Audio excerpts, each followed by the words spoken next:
2024 AP ఎన్నికలకు మరో నెలన్నర సమయం మాత్రమే ఉంది. ఏప్రిల్ 4వ వారంలో ఎన్నికలు జరిగే ఛాన్స్ అయితే ఉంది. టీడీపీ, జనసేన, బీజేపీ కూటమి, వైసీపీ ఎన్నికల్లో గెలుపు కోసం వ్యూహాలను సిద్ధం చేసుకుంటున్నాయి. మేనిఫెస్టోలో భాగంగా ఇచ్చిన హామీల వల్ల సులువుగా గెలవటం సాధ్యమని చంద్రబాబు భావిస్తుండగా, 5 ఏళ్లలో ఇచ్చిన మెజారిటీ హామీలను అమలు చేశామని, తమ పార్టీకే ఓట్లు పడతాయని వైసీపీ భావిస్తోంది.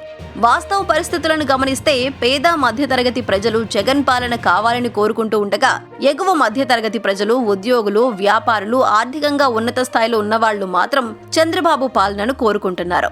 ఉత్తరాంధ్ర, రాయలసీమ, నెల్లూరు, ప్రకాశం వైసీపీకి అనుకూలంగా ఉండగా, మిగతా జిల్లాలు టీడీపీ, జనసేన, బీజేపీ కూటమికి అనుకూలంగా ఉన్నాయి. అయితే 3 హామీల దిశగా అడుగులు వేస్తే మాత్రం జగన్ విజయాన్ని ఎవరూ ఆపలేరని విశ్లేషకులు భావిస్తున్నారు.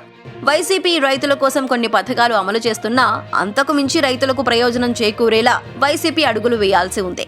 రైతుల మద్దతును పూర్తి స్థాయిలో పొందితే వైసీపీకి తిరుగుండదని కామెంట్లు వ్యక్తమవుతున్నాయి. మహిళల్లో మెజారిటీ మహిళలు వైసీపీ పాలన పట్ల పూర్తి స్థాయిలో సంతృప్తితో ఉన్నారు.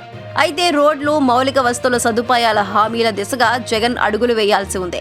మళ్లీ అధికారంలోకి వస్తే ఏ రూట్లలో రోడ్లను పూర్తి చేస్తారో చెబుతూ హామీ ఇస్తే వైసీపీకి ఖచ్చితంగా బెనిఫిట్ కలుగుతుంది. అధికారంలోకి వచ్చాక గ్రామ, వార్డు సచివాలయాల ద్వారా 1,26,000 ఉద్యోగాల భర్తీ చేసిన జగన్ ఏపీకి భారీ సంఖ్యలో సాఫ్ట్వేర్, ప్రైవేట్ కంపెనీలు వచ్చే దిశగా కీలక నిర్ణయాలు తీసుకోవాల్సి ఉంది.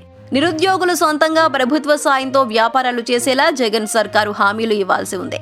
ఈ 3 పనులు చేస్తే మాత్రం ఈ ఎన్నికల్లో జగన్ పార్టీకి తిరుగుండదని ఆ పార్టీ శ్రేయోభిలాషులు, విశ్లేషకులు భావిస్తున్నారు.